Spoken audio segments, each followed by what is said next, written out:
Okay. I will call the Newcastle Planning Board meeting of October 17th, 2024 to order. It is 6:30 PM. We have lots of minutes. Yeah, caught up. Yes, thank you. And I think we got to do them separately because not everybody was here for all of them. Yes. So, do we have a motion to approve the minutes of July 18th, 2024? That was, Lucas wasn't here Lucas wasn't here. and Scott Okay. hadn't joined the planning board yet. Right, okay, so Wanda moves. Um, I'm just trying to get on here. Yeah. There was one of them that, I guess it was. One of them had some typos in it. you think it was that one? No.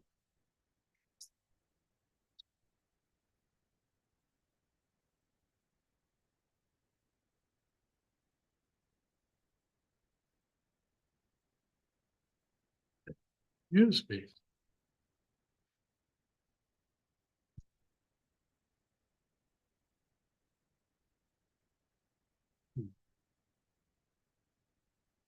That was meeting.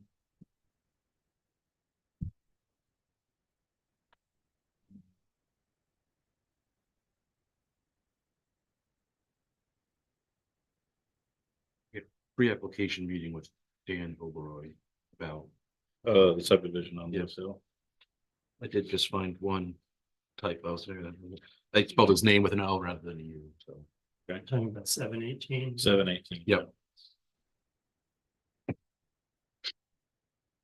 Anybody got anything else? The only other business complete application we're talking about.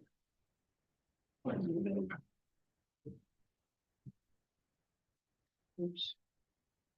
Upside down. Oh, second paragraph, second sentence, the Peter Drum, The Peter Drum. the Peter Drum recommended. Rid of That the- was, and the last sentence, in addition, it was determined that only one vote to approve or reject and application. I think we simply got an extra D, Yep. minor. Minor stuff, but good. All right, that it? Okay, all in favor of passing the minutes, approving the minutes from July 18th? And that's 3 with one abstain. Thank you. All right, closing that one. And was Kevin, were you the second on that? Yeah. Okay, so the next one was August. So do we have a motion to approve the minutes from August 15th? Moved by Kevin, seconded by Lucas. Any discussion about the minutes? Corrections? That's where we went over the subdivision and had to do each and every article. right? Yes. Yeah. Okay. Yeah.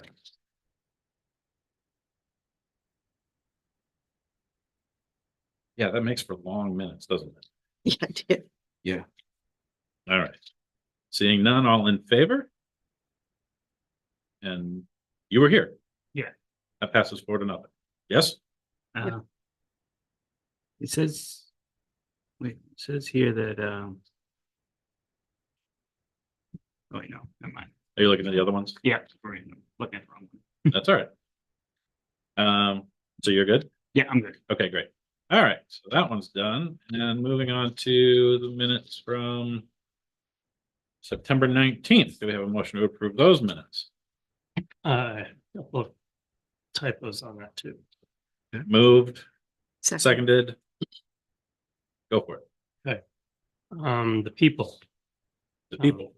the retail firearm sales facility use. Christie Houghton. Yeah. Is Kristie. Sorry, Christie? Oh, Kristie. It's Ann Coughlin, not Leanne Coughlin.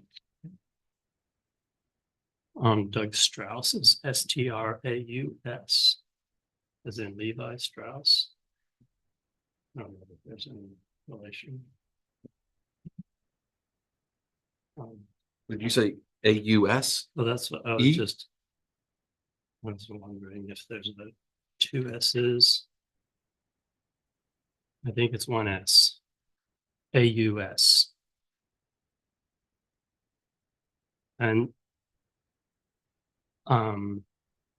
section 6 or paragraph 6, 6A3, I believe Michael Martone is misspelled.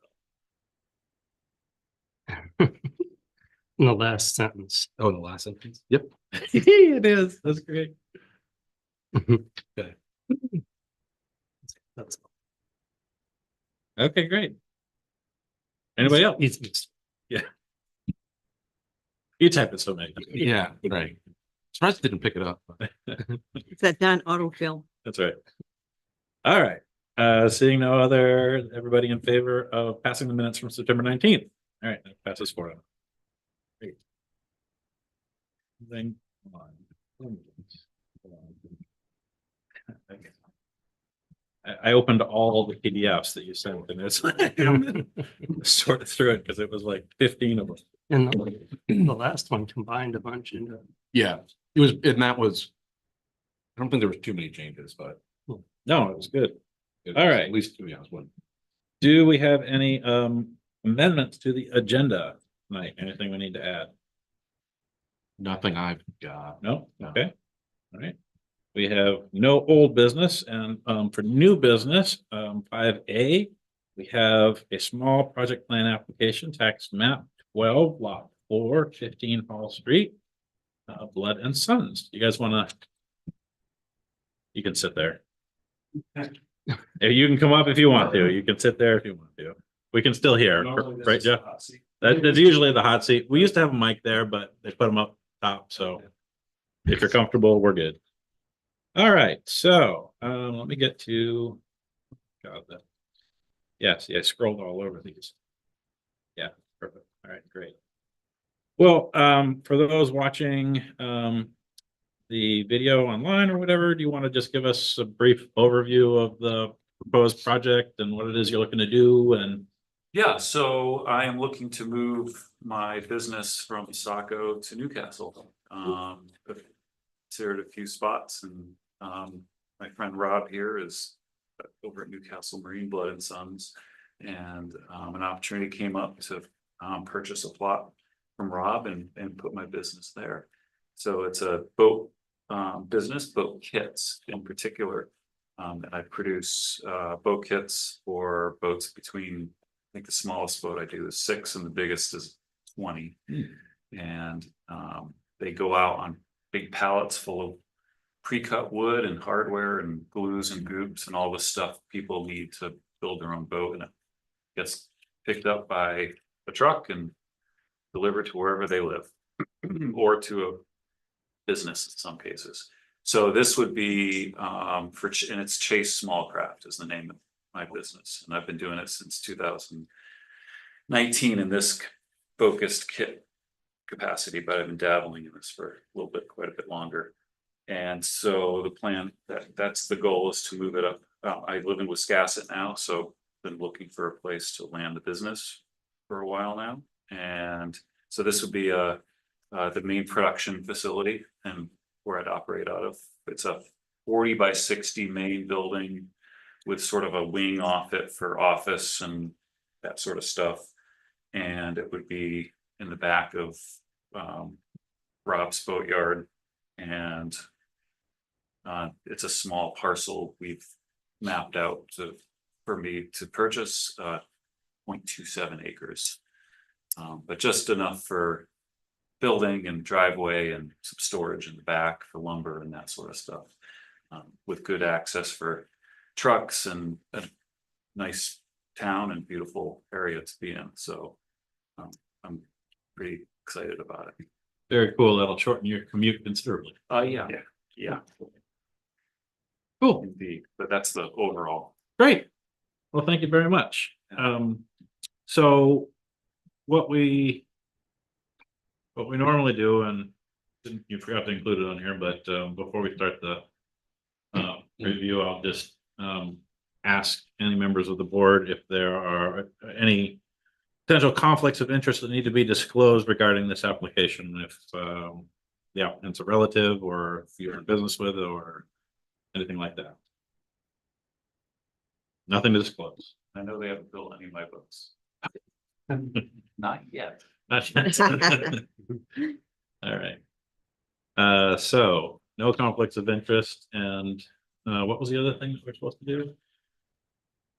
We'll leave it complete, application complete when we get to that, Okay, great. once we review and Yep. present information. All right. Well, in that case, I think we'll dive right in. Where do you want to start, Michael? For me. Which of the I- 15 PDFs should we deliver? So, okay, let me, that's a good place to start. What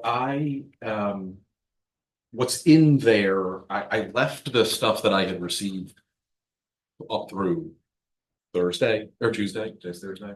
And that's really the last 8 documents in there. It's like 5AX. I put an X in front of the older stuff. Okay, So what, but I'm looking at the draft finding of facts and conclusion of law, which is in there, it's marked as like 5A1. dated October 17th, Yes, 5A1. M012? yep, Is that the name of the file? Starts with M012? no, 5A1.012. Sorry, I just want to have the right. They sort in funny order. Yeah, exactly, right. Oh, 5A1. yes, 5A, okay, 5A1 is what we should be looking at. That's the finding of facts and conclusions of law yes, that you're looking. yeah. And Okay, is that updated today, Michael? That I went through when I received the updated documents from the applicant and I updated the findings of fact, draft findings of fact as well. okay. And so you kind of condensed everything into one PDF. So that's, well, that's the findings of fact.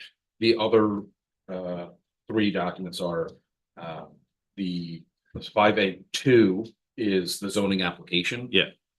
5A3 is all of the like supporting documents that the applications applicant submitted. Yeah, And then I also threw in 5A4, which is just the sanitary district letter saying that they'd be able to connect. so we could actually just delete what you got, because I downloaded everything. 5AX 1 through Yes. 8, we could just delete everything, those. those are all old. Okay, I'm gonna close all that then.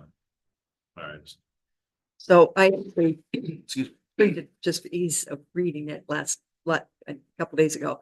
So what I printed is not. That's not that's not the most up to date. Okay. Which, you know. No, I'm trying to be, I'm trying to help get this through. It's been a little bit of a struggle, but if it's too short for you all, that's totally fair. okay. No, that's fine. Just give me a quick second to, Yes, um, I know. I look at this constantly, so it's very familiar to me. okay, great. Okay, I'm all set. Is everybody good to go? Yeah. Okay, What might be the easiest, just to kind of go through the findings of fact. sure. And we can discuss and confirm anything, dive into any. Any of the details that you want. The project information, maybe this is, I should explain this. So the applicant is not the property owner currently. Mr. Blood, Rob Blood is the, Blood and Sons technically owns the current property map 12 lot 4, which is 15 Hall Street, which is where Newcastle Marine or Blood and Sons is currently.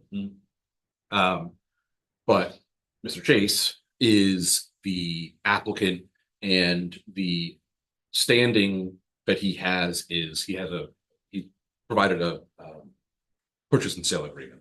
So that's, that gives him some standing to submit an application to the board. So I just wanted to make that clear. This actually, assuming this gets approved, the lot that's, the building actually won't be built on map 12 lot 4. It'll have a new designation. It'll have there'll be a new lot will be created.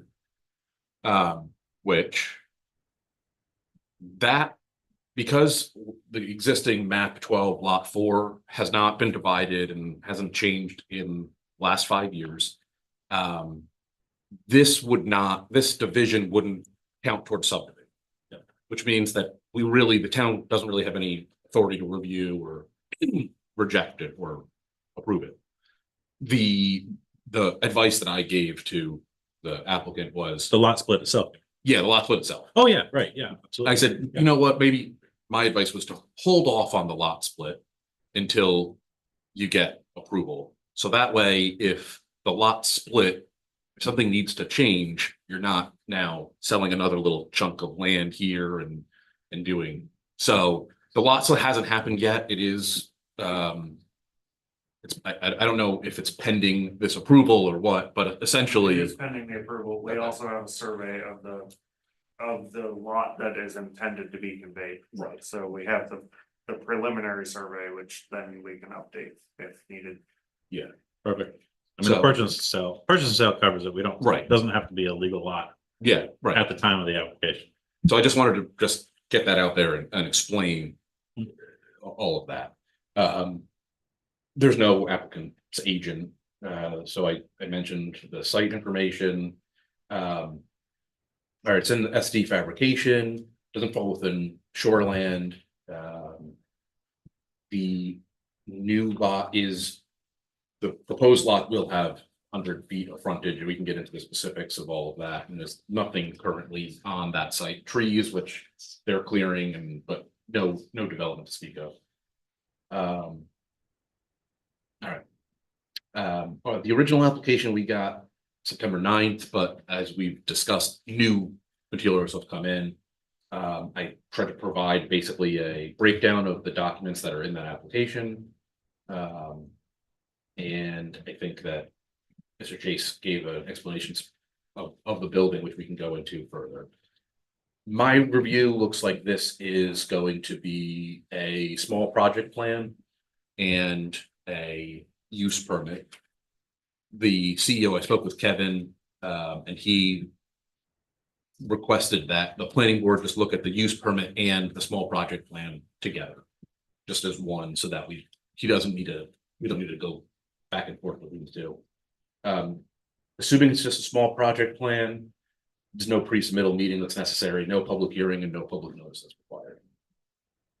So, and I didn't see any reason that state or federal or any other permits are gonna be required other than, what I identified for the local. So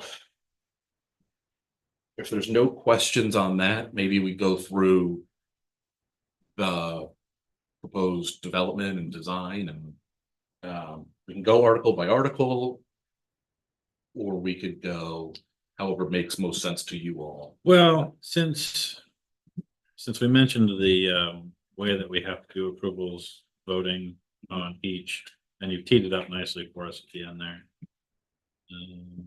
Get down to it.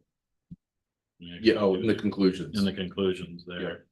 I think it probably would make the most sense to go article by article. We get through all the articles, we can make a motion for completeness.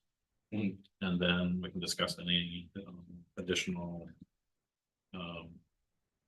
aspects that need to be looked at and then vote on approval. Okay, I think that makes sense to me. That work for everybody? All right, So. Up here. I included a couple of definitions that may be relevant. I will admit that this was a difficult application because I am still not 100% clear on some of the lot standards, frontages, some of the definitions around that. Mhm. I think that we got something together that meets the ordinance. But I think might be some other work to be done there. Okay. So anyway, district standards, I think the important stuff there is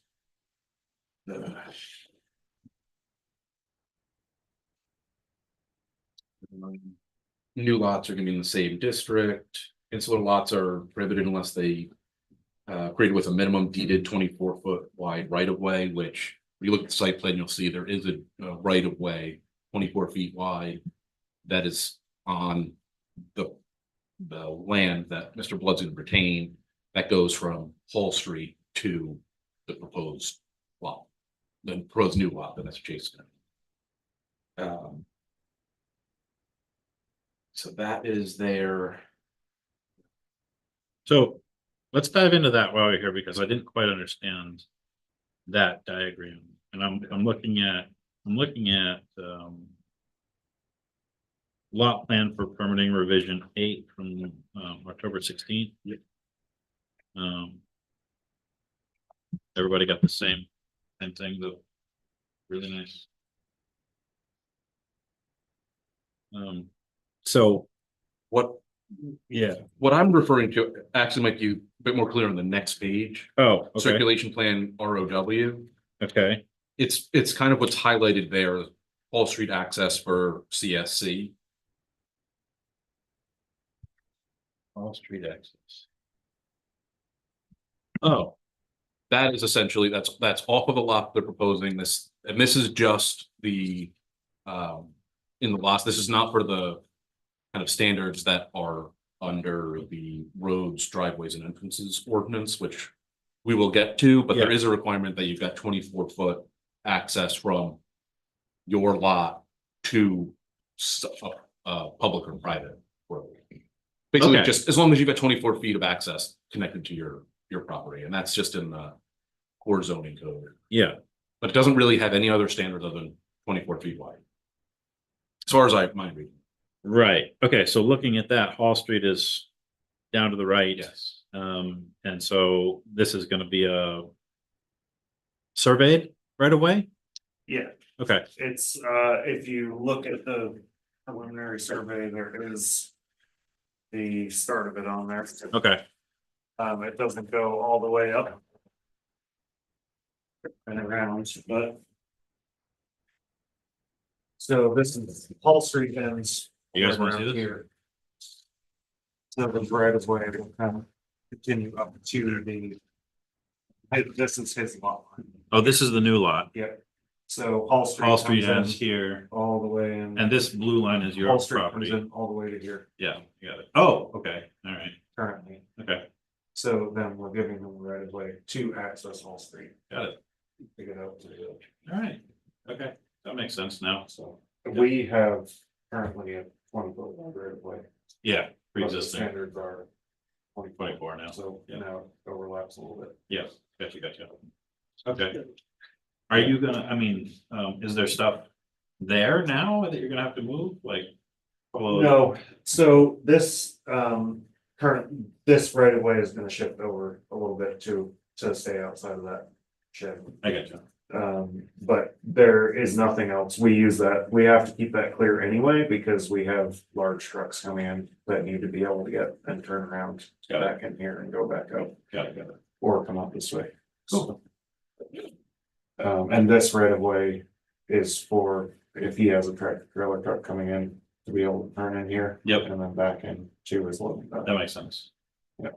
So this is preliminary and It you'll, is, assuming everything gets, approved or conditionally approved, you would have this, surveyed out yes, of where it's It will gonna be be- exactly for Yeah. the deed. yeah, and at that point, it will shift. A little bit over so that it misses the corner of the shed, Okay. so that we don't have a building in the right way. You guys got any questions about? That's great. Thank you very much. You can That makes keep it more that clear. for right now. Oh, okay. Or any other questions. All right, let's go. Let's leave it right up here. Thank you. If we get to approval, I'll just ask if that gets submitted. For the record, yeah, like digital, or I guess if you Well, could we give it should- digitally. when Once it's we have the finalized. finalized Yeah. copy, yeah. Which we're, sort of, we wanna make the changes that you guys say are necessary before we finalize the survey. Yeah, yeah, But that's Mark- great. Mark Jaudi is doing it. Okay, cool. Turn north. Great. All right, so that's the right of way. Yes. Okay.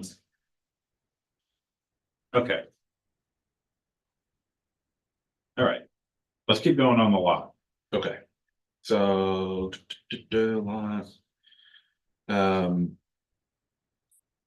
The lot must meet building setback, window, door, parking place and everything like that, under frontage. We'll get into that. I just didn't see the following review for those standards because there's more detail later on in the application. Yep.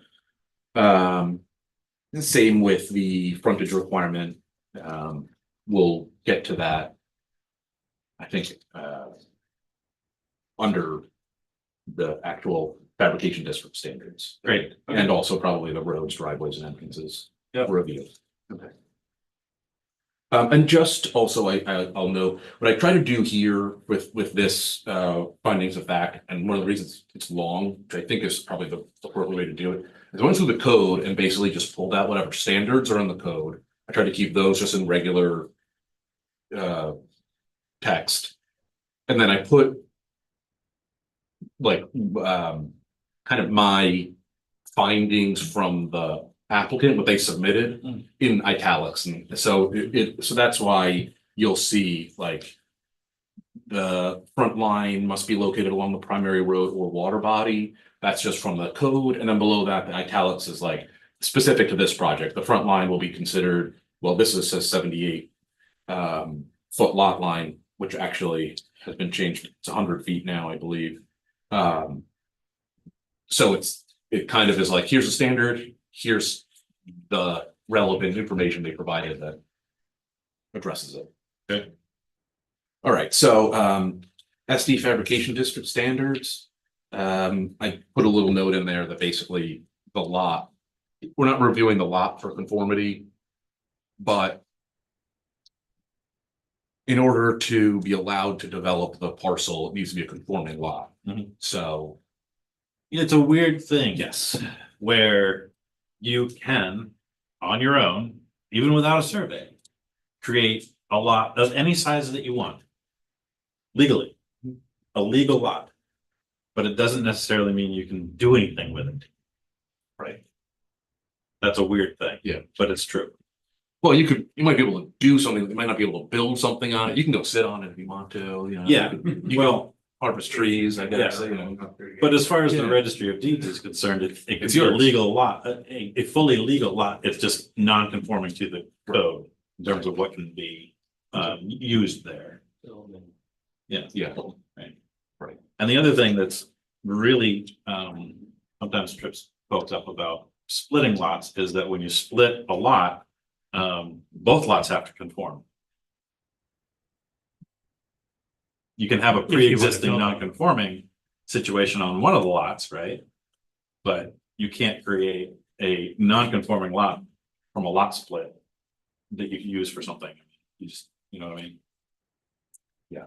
So So we're trying to avoid that problem. exactly what I'm trying to say is like, you guys are actually doing it right by just kind of putting all the pieces in line and making sure it lines up and then just pulling the trigger on everything. And doing it all at once, instead of going to the registry and then having to go back to the registry and modify and things like that, so, yeah. Well, he doesn't want to buy the land if he can't build up. Yeah, absolutely, right, that's, yeah, you wanna know, yeah, Yeah, which is why purchase and sale agreements exist, this is exactly the correct course of action.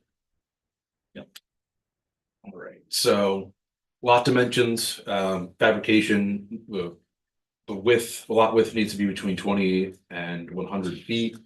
This is 100 foot wide, or they have 100 feet of frontage, which the way that the ordinance is written, you measure at the frontage or the frontage setback, but both of those, the way the lot's designed right now is 100 feet, so. There's no standards for depth or lot area, but I put in what they're proposing. You'll see that the building is set 20 feet back from the property line, but there's an easement that kind of overlaps onto the proposed lot. There's 20 feet on the lot, the proposed lot, and 30 feet on the existing lot, which we'll get into why that is, because you'd have a 50-foot wide easement to meet the roads, driveways and entrances standards.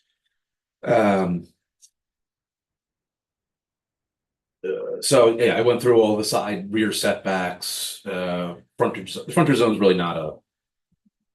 They're not really proposing a 4-foot frontage setback, but they're, they're gonna comply with that. Mhm. All right, building, the permitted, single use commercial is a permitted building in this district. They're proposing a 60-foot wide by 40-foot deep building made for the main building mass, at least the way that I'm understanding it.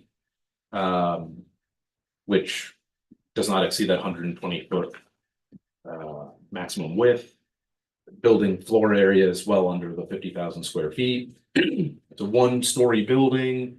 The first floor, the way that this is measured is from the floor to the top of the sidewalls, basically. That sill plate is 12 feet, I believe.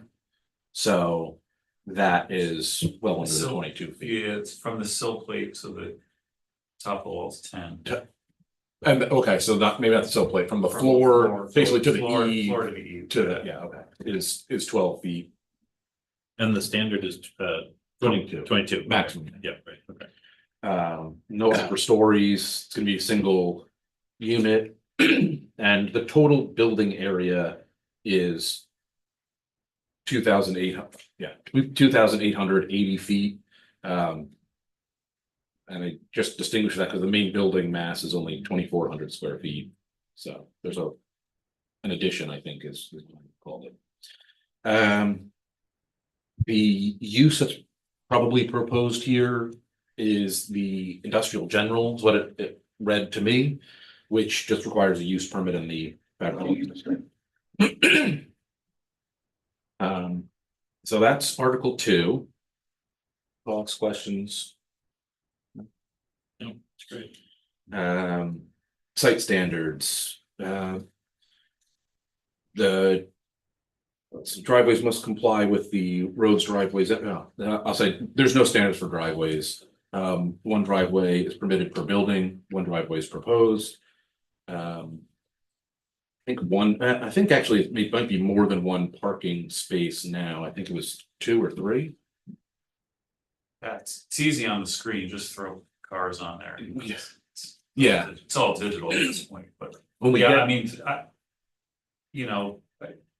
somewhere between 1 and 3 is what I would need. So there was space for 3 in the back. oh, okay, I just put one there because You show could. that that would be probably as much as it would go. you're expecting, yeah. Yeah, And I'll say the one issue that, this is maybe for later, we did confirm that parking is not gonna be within the frontage zone. Because that's can't do that, Right. Although, yeah, all right, so, bicycle parking doesn't apply here. Natural screening, the only thing that I had on this was, there's standard says, it for. Let me see. These standards apply to any use that may negatively impact the peaceful enjoyment of abutting lots. I don't see any reason why this would would negatively impact the peaceful enjoyment of abutting lots, considering there's a cemetery on one side, undeveloped mostly. There's Mr. Blood's marine business. It's a fabrication district. There's not like. There's no residential, butters. Yeah, I don't, even the other businesses, they don't think it's not like there's a daycare or something next door. There are no other businesses about it. Yeah, right, It's so, only cemetery and me. Cemetery and so. I'm gonna put in here that, I mean, I think the code does specify specifically for industrial uses that it has to be screened from any residential uses if there's butters that have residential uses, but. This negatively impact peaceful enjoyment of abutting lots goes to the nuisance standards. So, glare, dust, excessive noise, things like that. And I did add that. Specifically the nuisance standards as a condition of use, because. Let's just read what I put in here. The industrial general use approved presumably to occur on the intended new lot may not adversely affect the use and quiet enjoyment of abutting property as a result of noise, vibration, fumes, odor, dust, glare, or other cause. That is essentially the nuisance standard that's in the use. Yep. Or I think it's. In the Article definition, 6. yeah. Yeah, so. I don't, the way that I look at it is I don't see any reason why, there's no reason to expect that they would conflict with that. But it's kind of hard to prove that, so it seems like it's appropriate for a condition of use. Well, yeah, and I mean, common questions surrounding nuisance things specifically with industrial uses are like, what are your hours of operation gonna be? And are you planning to create noise early in the morning or late at night? Or are you gonna, is there some activity that you're gonna be performing that could, create, a lot of dust that could blow onto an abutting property or things like that, if it's all gonna be contained within a building, obviously the concerns are a lot less, and it doesn't really apply to things like shipping or trucks, because, you can't control delivery schedules and things like that, but, for the, creation of new industrial uses, it really is gonna be like any of those outdoor loud noises, I would think. And I didn't see anything on here about, maybe I missed it, hours of operation. Is there? No, I don't think we didn't get into it, but we can. For my business? Yeah. Pretty similar to, the boatyard. Yeah, we're 8 AM to 5 normally. Okay, I'm there at 7, but we aren't making any noise at 7. Okay. We're not technically open at 7. Yep. So normal business hours for the Great. most part. I mean, it might, Except in the spring. Yeah. except in the spring. But yeah, I mean, we have some later nights Sure. when we're hauling 13 boats in a day. Yep. But typically 8 to 5. No, I'm just thinking of the other kinds of nuisance that I don't think applies, but other boatyard, the abutting neighbors. I mean, if you were open molding polystyrene resins, that would potentially be an Smell. issue for the neighbors. Odor, yes. yeah. I mean, I don't think that's part of your business, and there aren't any abutting residences, so. Yeah. I mean, I don't know that our code actually addresses smells. I don't It does, it recall lists odors, specifically. yeah, Odors and dust. odors and dust and glare. Noise is usually the biggest one, so, Yeah. when the Shuck Station came for, an expanded patio area a couple years ago, remember that? Mhm. They wanted to do live entertainment there. Mhm. We asked that they make a note of, when they were planning to have live music so that. And we included that in the application so that we know, like, okay, like, if you guys are playing music and it's 10:30 at night, like, there's neighbors nearby that. So we said, well, when are you thinking about having this live entertainment? And they told us what the hours were, so we're just gonna put that in the conditions. Yeah. Just so that everybody's clear about what the expectation is. And so that when or if there is a noise complaint, we can say, here's what was approved. And if you're operating outside of that, then we'll send the code enforcement officer over and just remind you of what you agreed to. So things like that for industrial uses or live entertainment or anything like that could generate. Yeah. Noises or whatever. So is there a standard in the town as far as loud things for a cutoff time? Like I know in some towns you can't make more than a certain decibels after 10 PM. Exactly, right? Or is I don't that believe we just? have anything that specific. I don't think we have anything specific like that. Okay. Yeah, Well, then maybe we should, as a condition, say after 10 PM. or something like that. Yeah, something reasonable, exactly. Yeah. Yeah. So that if there is a late night now and again. Yeah. It's not too big a deal. Is most of the work that you're gonna be doing is gonna be fabricating inside? Yeah, Yeah, it's in the building. yeah, everything's inside, Okay. But you do expect, I mean, it doesn't matter what you have in there, because we're not concerned necessarily with what's happening in the building unless it's creating a nuisance. But I'm assuming you're gonna have heavy machinery. Yeah, there's a CNC machine and woodworking. equipment. Okay. Typical woodwork, Or woodworking stuff. table saw. and that stuff. Yeah. But if he's insulated for the heat, then it also muffles the sound quite a bit, Oh, absolutely, yeah. unlike my shop. Yep. It will be well insulated, I hope. The noisiest thing is probably your dust collector. I don't know how much What about the I dust? think your dust collector, I don't know if the dust collector is actually outside of like. you had Yeah, some space for it. there's gonna be a nook for it under that 12-foot addition for it to kind of tuck in.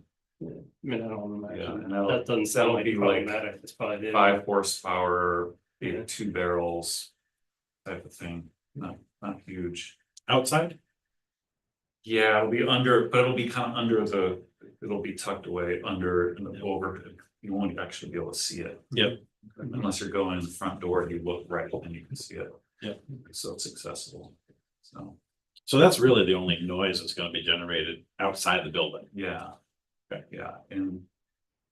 You know, that they spec out the decibel levels of that. And- Yep. And I think being where it's gonna be, it's gonna end up getting muffled quite a bit. Mhm. Shelter. That was why I kind of designed that nook for it to kind of tuck in out of the way. So there should be a video.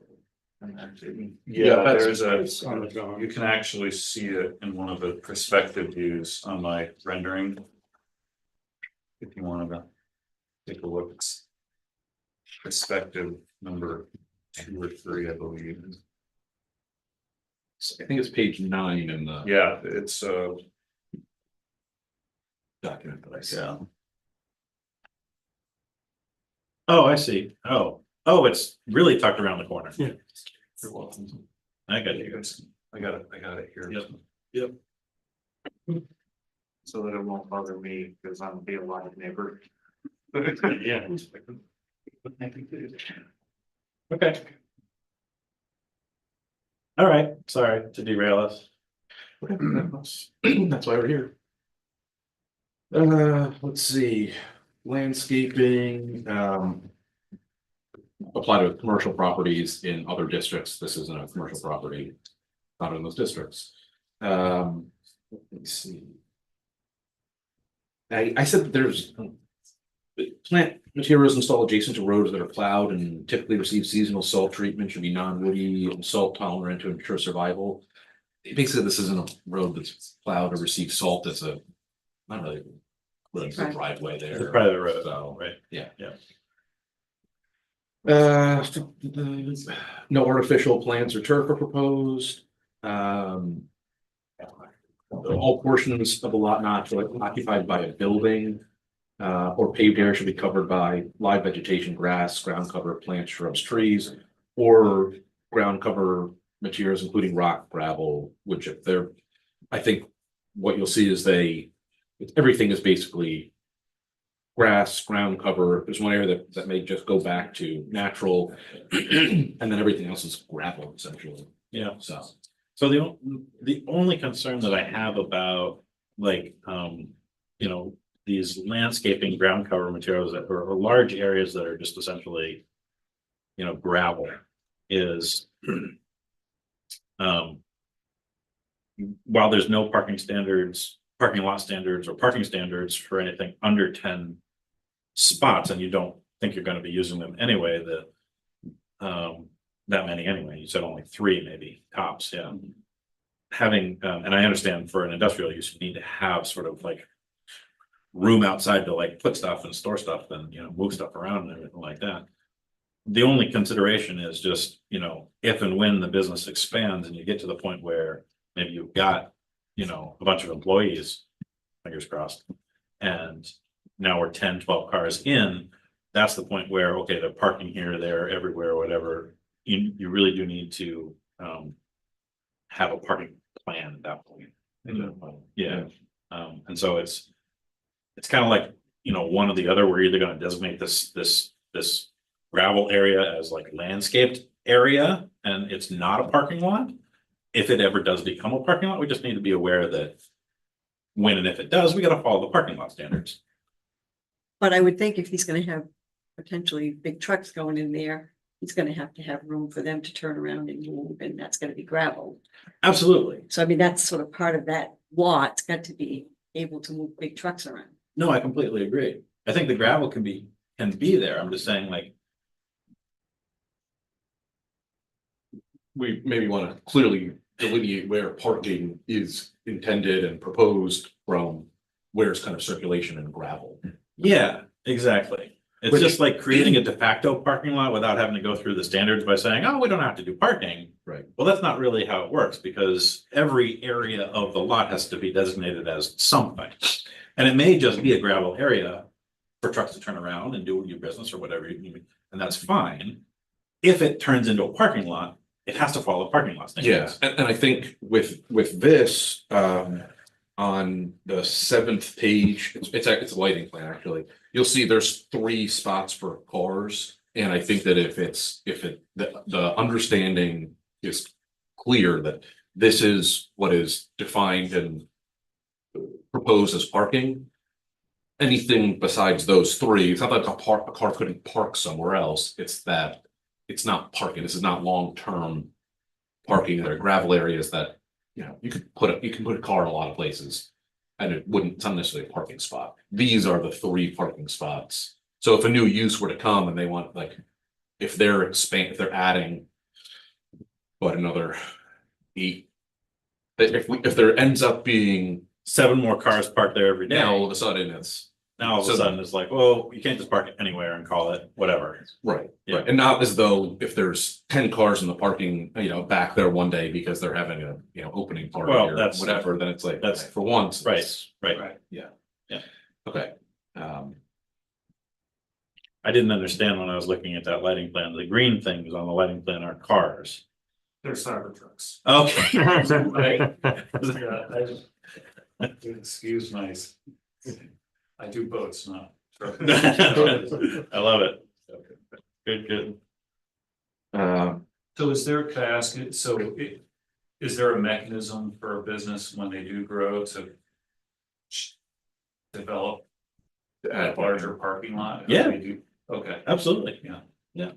You'd file, I mean, you could do it a couple different ways. You could file an amendment to your original, application for additional parking. You could just file a separate parking lot application, or if you're gonna do it an expansion, oftentimes if you're gonna expand the building or whatever, that comes with, okay, now we've got more employees that we have to think about parking, so roll it all together. Yeah, and then I'll shift. yeah. Right. Yes, it would be a similar process, I would think. Yeah. Because it's at least in the fabrication district, even small project plans come too. So assuming nothing changes, if you want to like do an addition. Basically going back here. Right. So. All right, so that is the landscaping, there's no fields that are proposed. No fences or walls that are proposed, no new fences. Mechanical equipment, there's nothing roof mounted that's proposed. The building mounted component of the HVAC pump.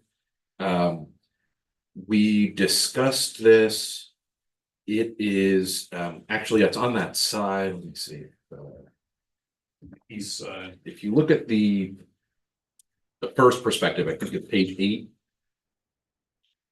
It's on the side with the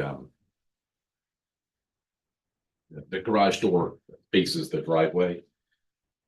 But it's technically not on the frontage side. No, it's not on the frontage side. That's really the big thing. Yeah. So this is 7.5 feet back from the front, so it's not within the 4-foot frontage zone. But it is, I did have the applicant call it out and show it there, approximate size, but even if they grew a bit, they're not gonna be getting into the 4-foot frontage zone, so. Is that the only heat pump you have for this whole building? no, that's just doing the office. Oh, I mean, gotcha. yeah, the radiant heat, and then I haven't quite designed the cooling system yet.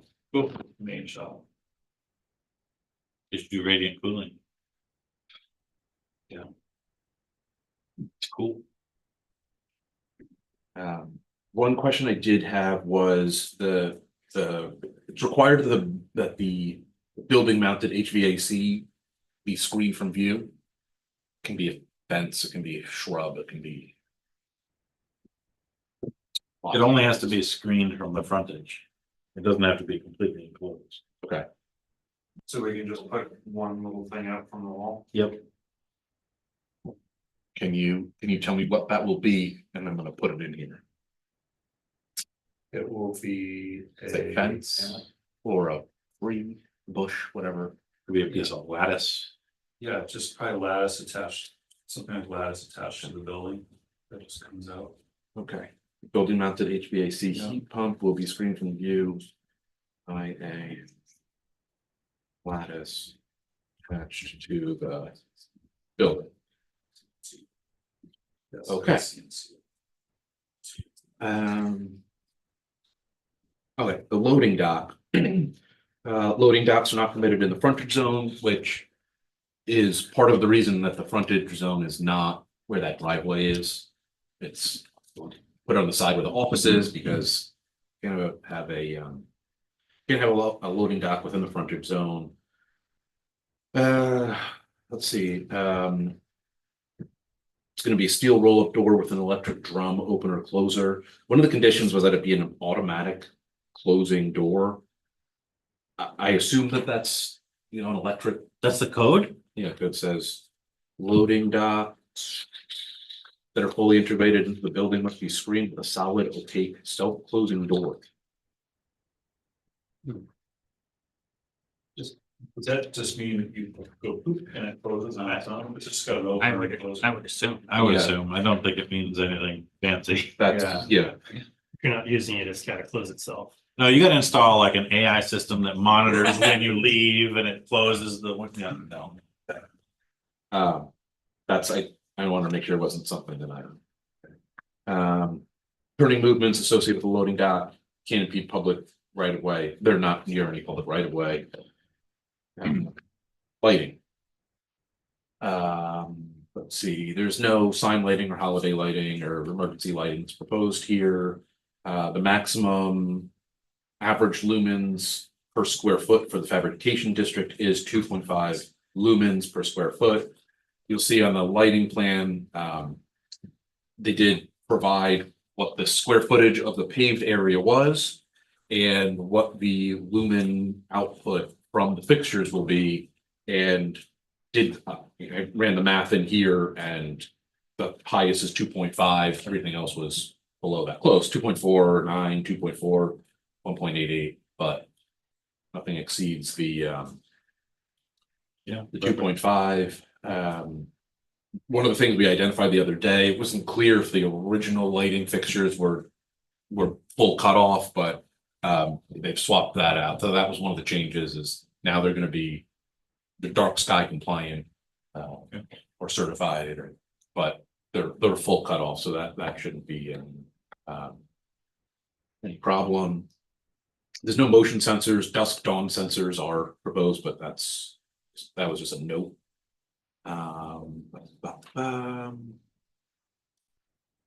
None of the rest is not really accent lighting or anything else. None of the buildings are open to the general public or are residential, so Great. it's lighting. All right, so that's Article 3. 4, building standards. I think I mentioned before, single unit commercial building type. There'll be one building that's proposed. Building assembly. So the building meets the standards for a primary building, single unit. The main building mass, as I mentioned, 60 by 40 with that front office area. So it was an addition which are allowed on the front of buildings in the fabrication district. All 4 of the outer walls of the proposed main building mass are located entirely on single planes. And so one component in addition is attached to the front face of the main building mass. There's no residential units in the building. Let's see.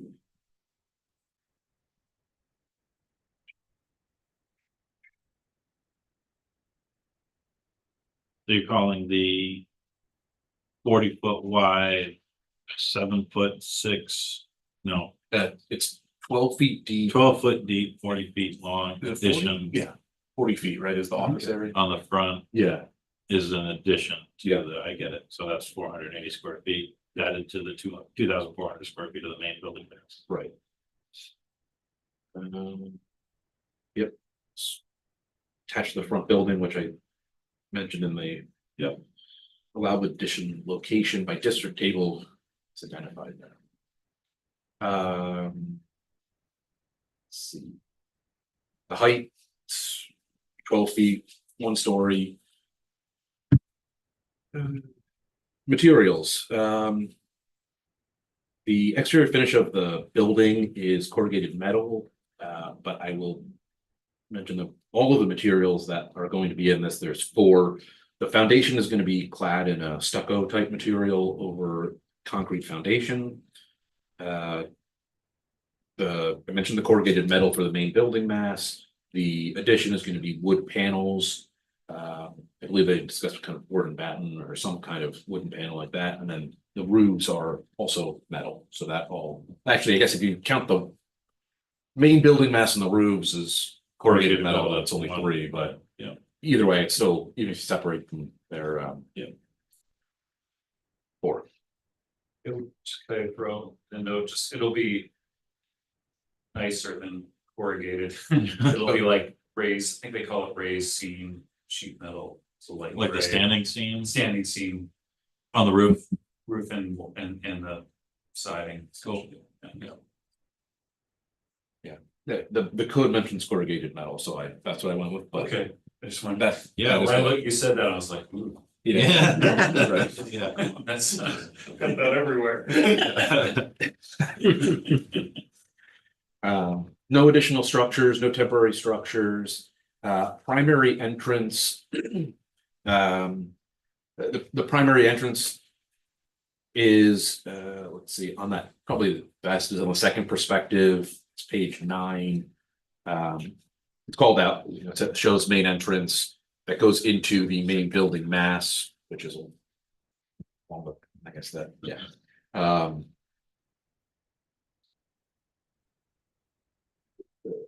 There is also a door. You'll see that it goes actually into the office there. That's.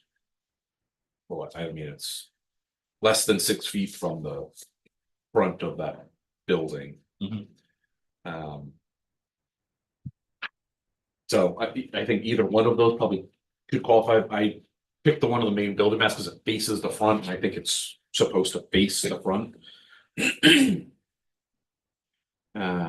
It says, at least one primary entrance must be located along the primary frontage of a primary building's main building mass. Yeah. So that one works. Primary entrances provide both ingress and egress, be operable at all times. Okay, not a shop front, it's no slope. There are some slopes in here, there's some grading, but there's no terrace that is defined in the code. No mezzanine. There's no existing buildings, so there's no non-conforming buildings there. It's not a large scale building. There's no retail that's proposed for the size cap, no building groups. So that is section, Article 4. Building standards.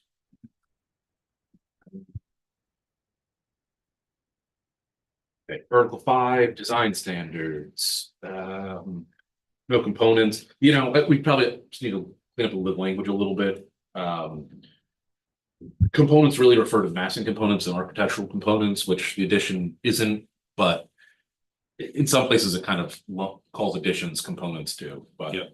For this, there's not any components that are addressed by the design standards here.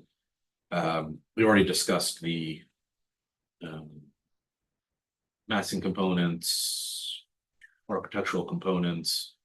So I did call out the I guess it's like the shed roof that's on if you're looking where that front entrance is on the side, which I think was going to be used for like outdoor drying of wood or something like that.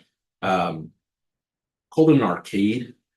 Basically, it's like I don't think there's no design standards for the fabrication, but it is a ground level roof structure that provides cover and supported on regularly spaced pillars, columns, or archways. So I just put it in. I guess that's what it is. What's the pitch of the main building mass? Roof. That's we discussed this. I think you said it was like 4/12. Yeah. So So that works. So The- then, yeah. what's the pitch of that shed roof for the lumber storage? Let me put it to you this way, 2.5 sound good? I can make it 2.5. 2.5 over 12 or greater? Yep. Yep. Then you're good. Easy to do. Yeah. Either. Yeah, the standard is 2.5 for 12 minimum.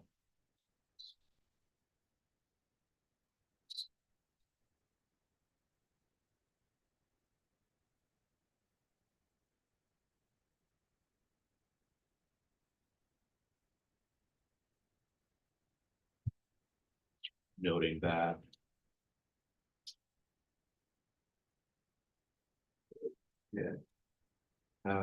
Gable roofs are permitted roof type. The proposed roof does converge to a single ridge beam at the highest point of the roof.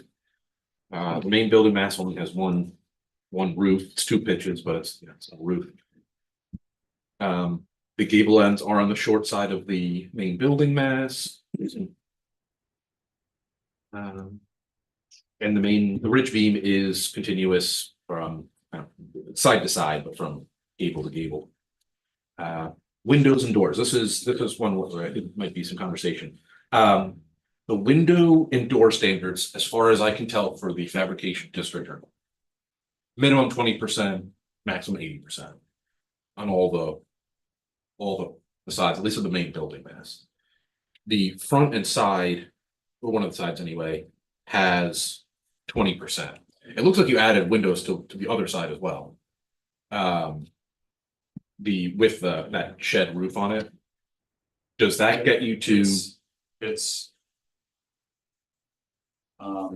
pretty practical end of the building, because it's all lumber on both sides. Right. There's really nowhere to put a window as far as, but the only space that I could find that would make rational sense is above the lumber lean-to, the arcade, just to let light in. Oh, is that what that is? Those long, narrow Yeah, transom, they call yeah. transom windows. Yeah.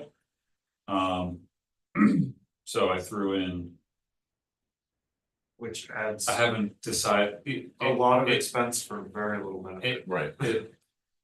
You know, and I put them, I went to Home Depot and I looked at their site and said, okay, these are the dimensions, I put them in. Trying to see what we could do with that. Yeah. But from a practicality and design standpoint, in practical sense, I'm not sure they're. Yeah. And I think it's a kind of the same issue on what I'll call the back of the building. And there's a standard here that says windows and door openings must correspond to interior space. It may not vertically span more than 1 story, including floor structures and mechanical systems. And I think that, I know that's probably intended for windows that might span 2 stories. But the corresponding to interior structure, I think that it's a little bit of a bind here, because the inside of if there are windows there, it sounds like they're gonna be blocked by either material or equipment or structure. So I was not sure how to kind of provide some guidance to them here. At least on one, but possibly 2 of the sides. Where's the windows and door standards? The ratios are on the district pages. No, not the ratios, the actual, oh, there it is, page 66. Design standards, windows and window and door.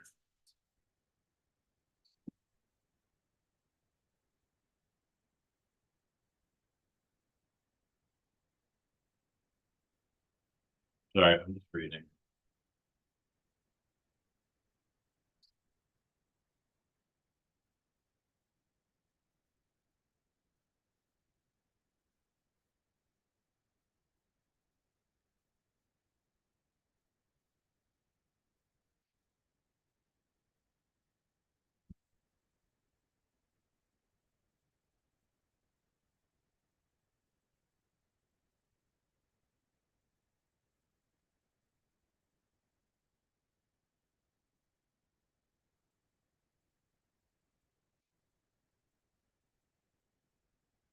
Okay. I really do want to work on this one. Because this is one of those where it needs to be it needs to be more flexible because the intent obviously is geared a little bit more towards residential situations and less towards commercial situations. Yeah. And so that distinction needs to either be, manipulated so that there's some flexibility built into how these standards are applied. And I mean, it even says under purpose to ensure that buildings relate to the street by providing a rhythm of door and window. I hate that word rhythm, but rhythm of door and window openings to minimize blank walls along roads. So if that's the umbrella under which we're thinking, Yeah. then the side that faces the cemetery essentially. Right. There's no road at all. Yeah. There's never gonna be a road, there's never gonna be a residential or any other use. Yeah. Facing that side, period, That's- forever, That's two sides. That's the back and the back and the Yeah. cemetery, well, at least the cemetery side for Well, sure. but the cemetery property. Oh, it does wrap around the back Yeah, side, yeah, borders exactly, two sides right. of that building. And then, where applicable, window and door standards apply to all new primary building accessory building components. Window and door standards apply to all building facades except where the installation of windows alongside or rear property lines is infeasible due to separation requirements mandated by the fire code. I don't really even know what that means. Anyone know what that means? What is it again? So if two buildings are so close together. Separation. That means that why you would not have windows. Yeah, there. You might know better than I do, but I know there are some. Building code, like fire codes that. You have to have blank walls. Buildings are this basically. far apart, you can't have windows. Yeah, facing you don't, each other. yeah. I think that the cemetery could really use a building there. That Mhm. border, really close. Right on the property line. Big mausoleum. Yeah, there you go. Well, and it's the fabrication district too, which is more industrial and in big industrial business with a lot of equipment. Really, do you need? Yeah, I mean, that's the thing is like, because what page is the fabrication district? 36. 36, So, says We- 20 minimal, 80 max, but right. And again, this is inflexible because the different building types are allowed in this district. Single unit commercial, mixed use, multi-unit commercial, commercial accessory and residential accessory. I really do think the standards for fenestration should be changed to be more flexible. And take into consideration either the type of building, or the district, or both. Because Yeah, it's not a blanket, you know what I mean? that's kind of where. I got stuck with it. It doesn't seem like it meets the purpose of the district of the window standards. And. It also seems, that seemed.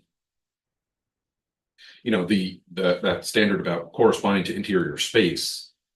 This is one of those situations where. I don't think they are going to correspond to interior space. If basically, if we're telling Backward, like, you gotta stick some windows on the back or that side. That correspond to the interior space, there is Yeah. no interior space, it's one big open space. Right.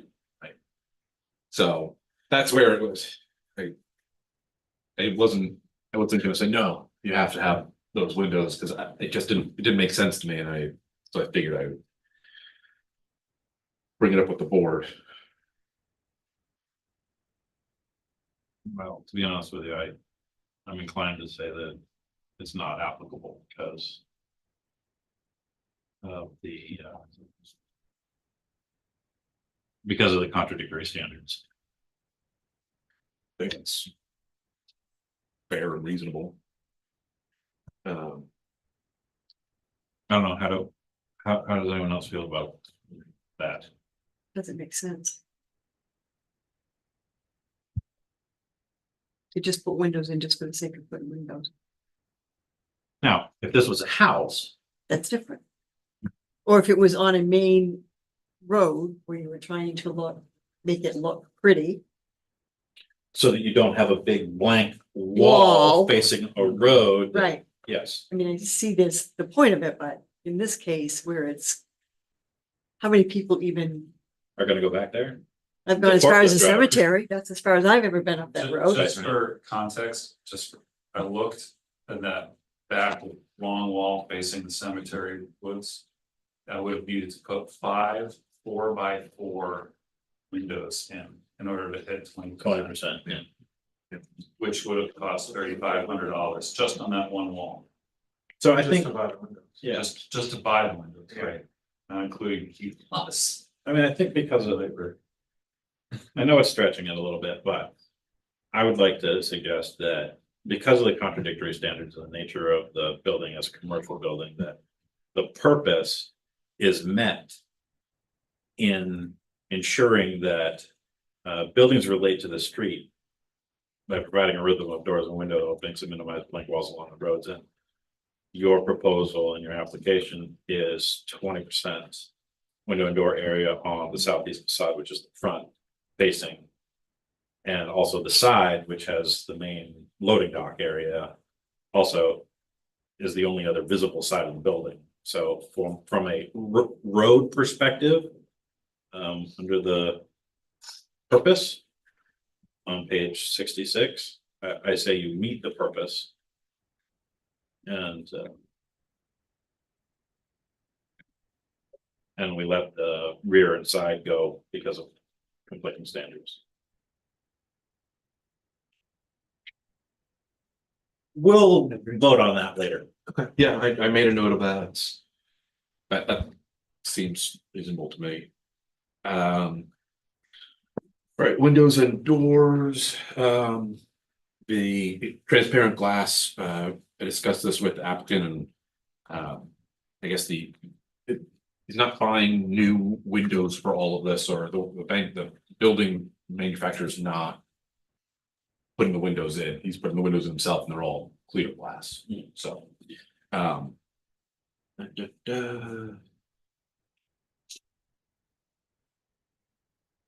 We'll be in a vertical position, the window and door openings,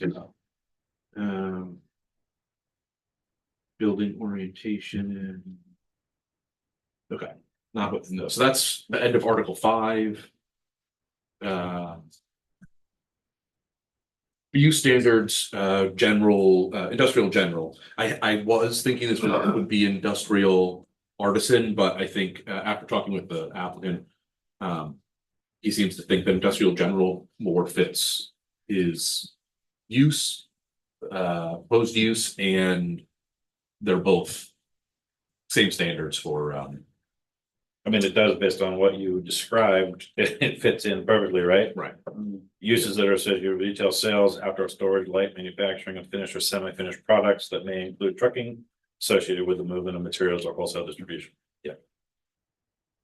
So That's because. pretty clear cut, I think. Yeah, and the there are 2 standards that go along with industrial general. One is the requirement that they comply with nuisance standards, which we discussed, but they may not adversely affect the use and quiet enjoyment of abutting property as a result of noise, vibrations, fumes, odor, dust, glare, or other cause. So we discussed that, and the other one is there is a level 3 screen that's required along side and rear lot lines that abut residential uses. There's no residential uses there. Okay. All right, so that is use standards. Administration, this. Actually, we probably should know this. I wrote these kind of in anticipation that you would find them. So if you think there's anything incorrect, obviously let me know. Approval of the application by the permitting authority will be consistent with the procedures outlined in the code.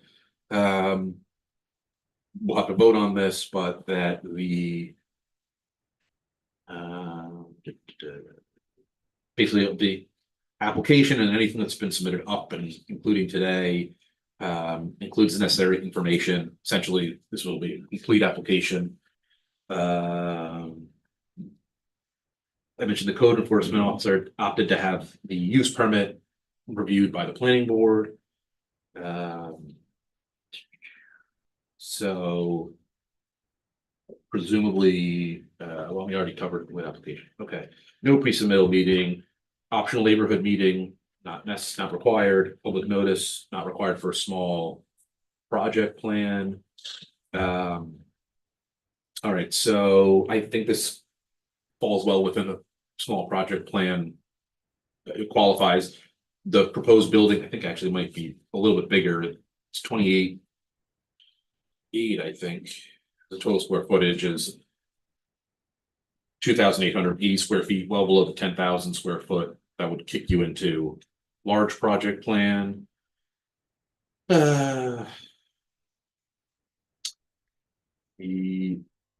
I need to forward this to the fire chief for life safety review, but that shouldn't be an issue. All right, approval standards for small project plans. The planning board will have to find that the small project plan meets the standards of the core zoning code, the comprehensive plan of the town of Newcastle, any and all prior approvals, which there were none. This will be a new lot, and even for the existing lot. There's no other development review that's required. As I mentioned, use permit. We will also, by the way, get to roads, driveways, and entrance. And yep, that's for a small project. Considerations indicated elsewhere in the code. There's nothing else indicated in the code. We discussed the use permit. I don't think there's anything else to discuss on that. All right, so standards for review. This is now the Newcastle roads, driveways, and entrances ordinance. This is a little horse after the cart, but Oh, this is perfectly fine. yeah, it just is like, there's some of the stuff is relevant for the conversation, but it's fine to. So maybe instead of going through all of this. Yep. Let's go to the application. If I could just suggest, maybe page 5. Or. Well, I guess it's really 3, 4, and 5. Yeah. Gives us a full snapshot of what we're really talking about. Just explain the mechanics of the 50-foot right of way and the pink hatched area. Yeah. So, and we take a stab at this and you let me know if anything I say is not accurate. The green hatched area is the easement, which is required for private roads by the roads, driveways, and roads, driveways, and entrances ordinance. Yeah. The minimum 50-foot wide right of way. The roads, driveways, entrance ordinance doesn't require a certain length. The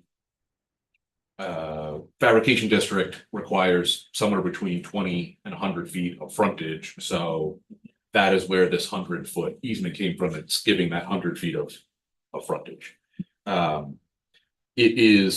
The easement falls partially on the applicant's intended parcel and 20 feet of it, and then the rest of it falls on Mr. Blood's property.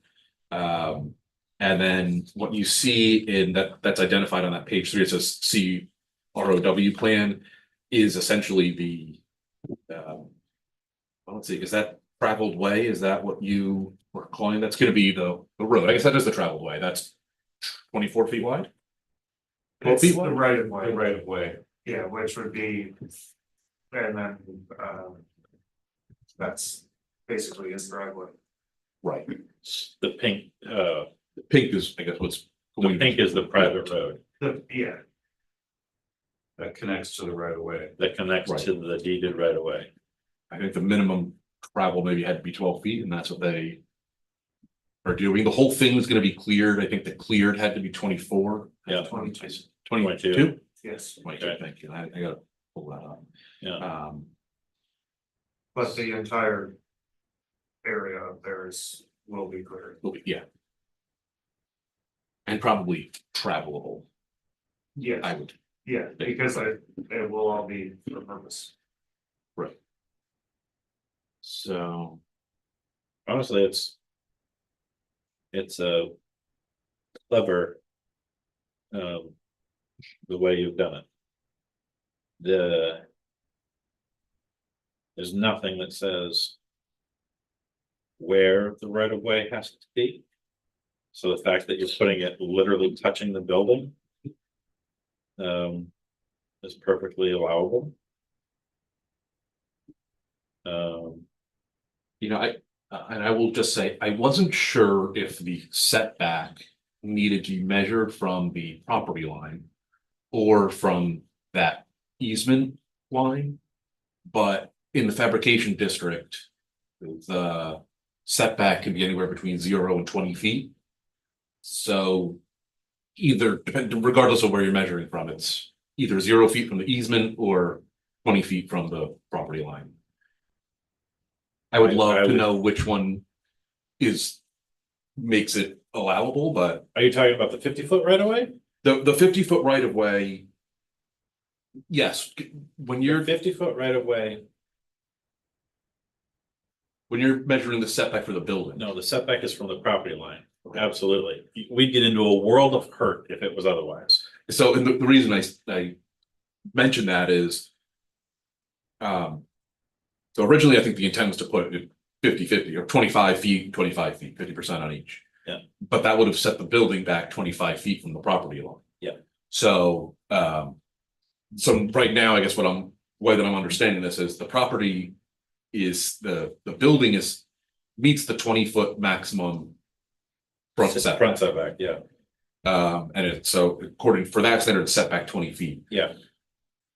Yeah, When you have a 50-foot wide easement right of way, if you have a setback maximum that's 5 feet, you're gonna have a hard time meeting that if you own any part of your right of way there. That's a conversation for another time. it is, But- yeah, I just wanted to, but yeah, so the right of way is held by the green hatch right of way is held by the original property owner, Mr. Blood. 30 Yeah. feet of it is, No, 20 feet of it is on the proposed lot. oh, I see. Boy, that is splitting hairs. You guys are good. We gotta fix this. teamwork, it was teamwork. I mean, I think it works.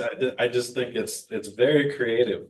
And it definitely highlights the fact that we need to make those rules clearer yeah. Yeah. Yeah, and that's, make more sense. Well, yeah, it makes more sense, Yeah. because if they made sense, then it would be easier to. Correct. Yeah. Yeah, and I think it's just making sure they fit together. correct. 'Cause it's not like when you look at them in isolation, you're like, yeah, okay. Yeah. Yeah, it's fine, you can have a wide road, Yeah. but if you're measuring to the property line and and you could potentially have an 80-foot wide easement.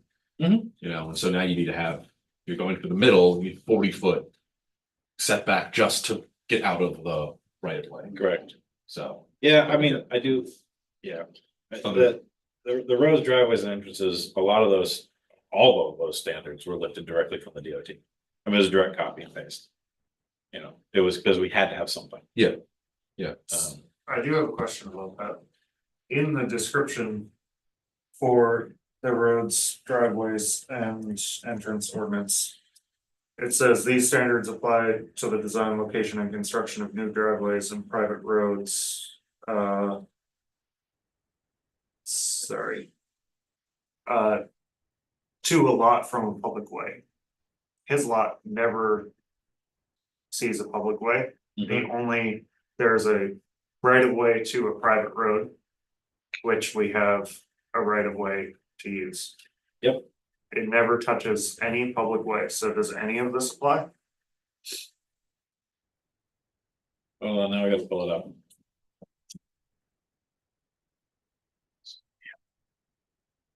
Because it would be great not to have a 70-foot long private road for no reason.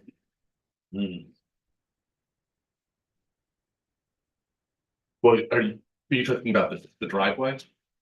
The driveway entrance and the whole ordinance was predicated on touching a public way. So I think one of that 24-foot wide right of way that goes from Hall Street to the property is actually, it comes out of the core zoning code, not the roads, driveways, and entrance standard. So that drive that. Right, but we're in the road driveway and entrance ordinance now Yeah, for what the or property that has to 50 have. by 100. or- Yes, That, and yeah. that, at no point does that ever get anywhere near a public way. Right. Which is what the standards were designed for, where it hits a public way. Well, it says, okay, so you're talking about item 5 under applicability, right? So this is 1B5. This ordinance shall apply to each new driveway, entrance, private or public road that connects to a public way, and shall also apply to the alteration, enlargement, reconstruction of or discontinuance of a non-conforming driveway, entrance, or private or public road on or after the effective date of this ordinance. So it does apply because you are altering a non-conforming private road. But I'm not. Hall Street is staying the same. Well, it's private or public road. You're continuing it. No, That's what the right of way is. we're providing a right of way to get to Hall Street. But we are not changing Hall Street.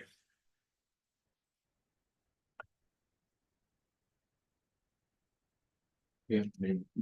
Hall Street is remaining, it comes into our property.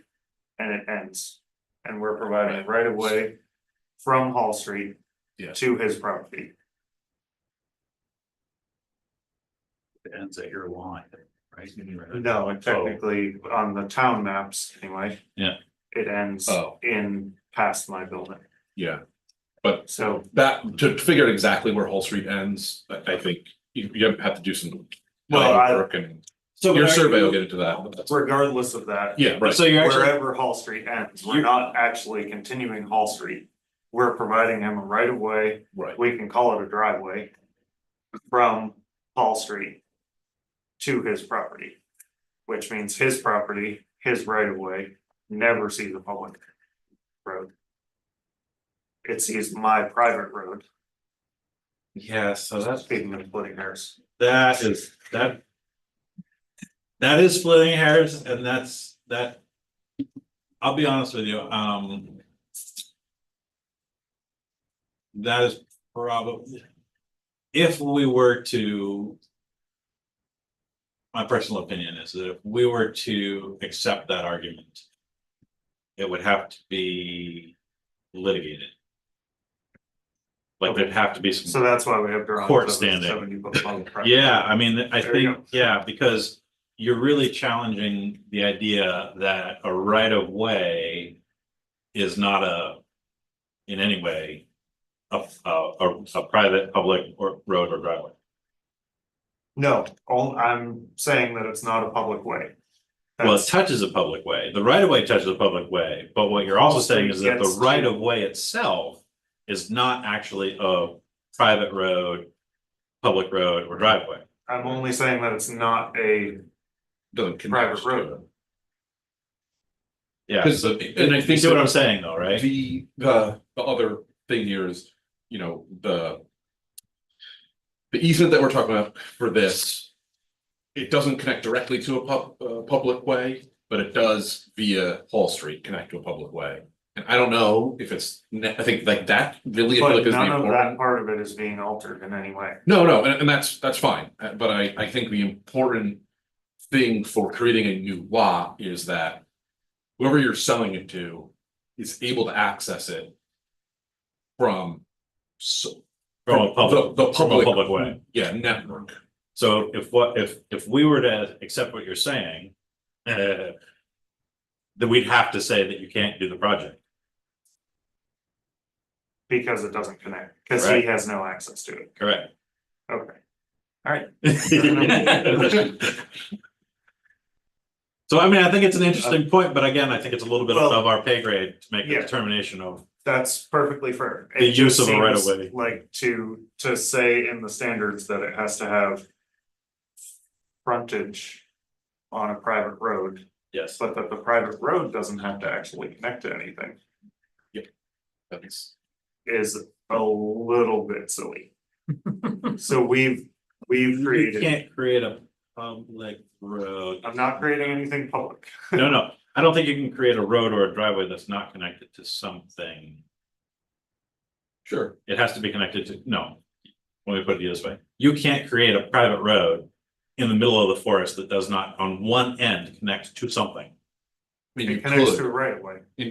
you, Okay, but then this is my point. The right of way itself has to be connected to a public access mechanism. Right? Yes, Has to. so you can have a driveway to a private road. yeah, well, I mean, that's a lot of people Yeah. do, right? There's a lot of. You can So have you a can have- driveway to a, So you can have a private road to a driveway to a private road. Probably. Oh, Probably. I mean, I think you could also make a road in the middle of nowhere that doesn't connect to anything. That if someone somehow was able to get to it, they could, you go back and forth on that road, no problem. How they get there, I don't know. But they would have the legal rights to, all right. but I think that's a whole exercise in We're, theory that we don't need. we're splitting hairs. I think, Yeah. I think we've got it the way that it is. It's an interesting question and I love it. But I think we're gonna wanna we're gonna wanna Not go down that. path. not go down that road, That's, yeah. yeah. Is it a path or a No- road? No pun Don't intended. take that road. It's in the middle of the woods. So, but as proposed, As proposed, I see that it works. okay. Yeah. Perfect. Good, okay. So going to run through just some of the highlights of the Yeah, real quick. findings. Okay, roads, private roads should be designed, let me make sure. Okay, roads, private roads shall be designed so they provide safe vehicular travel. Is there any reason, one of the things that board's gonna have to find is that the private road is designed to provide safe vehicular travel? I don't see any reason why that shouldn't be the case. It's gonna be flat, straight, 100 feet long, they're paved, 12 foot strip. Gravel. Yeah. I mean, Right, that- okay, sorry, not paved, but That really refers to,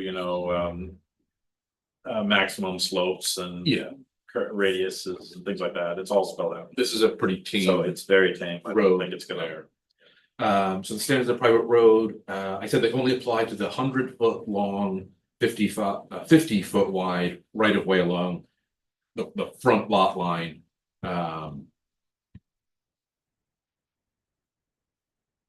yeah. Stumps and rocks over 6 inches will be, that will be less than 18 inches below the finished top of the private road will be removed. If they're not already, I think you. They're all coming out. Yeah, that's what you said. Adequate access for emergency vehicles. This isn't necessarily shown on here, but one of the, that 24 foot wide access actually loops back around and connects again. It does? Yeah. I mean, It will, it's Well, not currently, because it's yeah. woods. right, But also, so. All of this area. Which is my boatyard.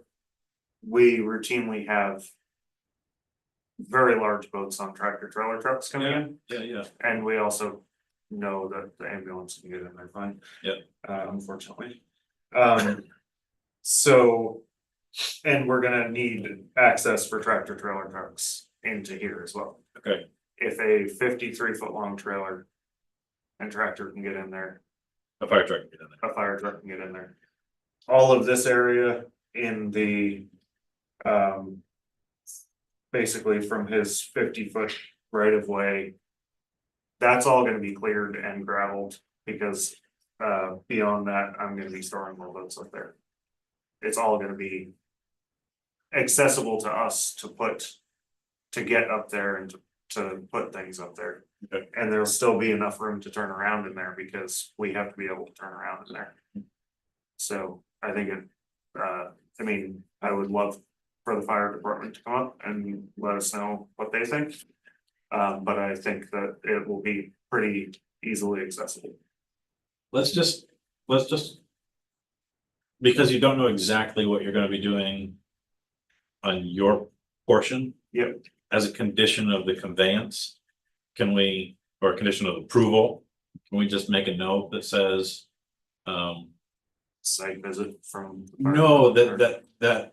that emergency vehicle access shall be maintained. Yeah, okay, Does that make sense? Yep. And then it's there, we know it's there. Yeah. And you're obviously gonna do it. But if yeah, I mean. if we you want- oversell your business to somebody else, then they'll be they bound by the need to same. do it. Yeah, Yeah. okay. Yeah. Fair enough. In basically the loop around is what you're talking about. Yeah, I think we did something similar with the Boyar Route 1. We had them put in for the fire truck, they have that emergency. Actually, they have a chain across it right now, but it's there, so you can make the loop. you can make the loop. Yep. Perfect.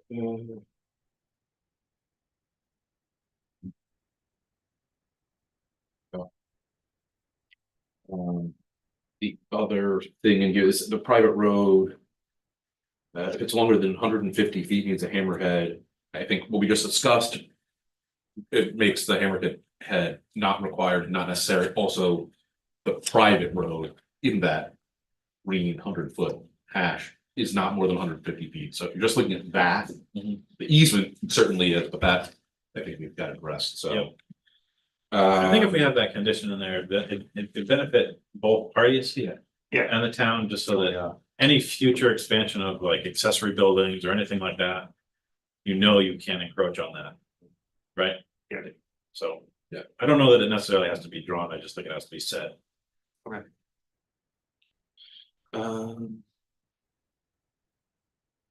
This lake doesn't, it has minimal slope, so minimum stopping site distances are over 150 feet. I don't think any problem there. The water management is essentially all off of the proposed site, but the essentially there's drainage that runs along. So there's drainage, Yeah, here. So this is the edge of the gravel where we have, it's all cleared gravel. The drainage runs all the way here. Along that edge. Down to this building and all the way across to this ditch. Like a It's perimeter pipe- drain? Yep, it's a perforated pipe the whole way around, Wow, comes down here, that would have. so that's not a culvert, but it's like a French drain or something. It's a 6-inch. Yeah. Perforated pipe, Yeah, cool. that's, I don't remember how the, but the excavator said it was. And that'll provide, Drainage from that, Drainage from that the whole, the point was for it to provide drainage from that upper area where. It was running down and we were having a ton of mud, yeah, we needed not to have mud. In the spring. cool. Did it work? Yeah, it worked great, Awesome, and we put gravel in as well, which helps. perfect. That's great. It's not a cheap project, No, yeah, I can imagine. But worth it not to have but the long mud. term, yes, for. Right. All right, so it meets all the road and driveway standard specs. yeah, I left off stuff that wasn't applicable. But It's fine. I think we can move on to completeness. Okay. So. I'll make a motion that we deem the application complete. Do I have a second? Second, okay. For discussion about that, you're satisfied that everything has been addressed? All the sections? Yeah. The application includes addressing all the sections that were needing to be addressed. That's, yeah, as long as the board doesn't have any other questions about any of the standards, like you don't, not gonna ask for more information. You think you've got enough information to determine that. Not that necessarily that the application meets all the standards, but that you can determine whether or not it does. As long as you feel like you've got all the information you need, then I'm satisfied.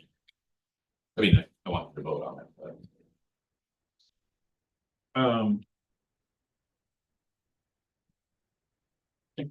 I think we do. That being said, I have a couple of caveats, just things I'd like to see.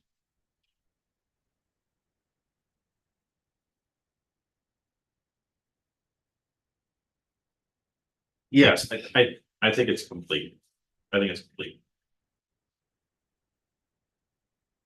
I think the application. All in favor? Or no? All right, so then we'll go through one at a time. Where did it go? Oh my God, this is a long one. Yes. Well, Page 19. yep, thank you. Yep. All right, so we'll just go, we'll go right down.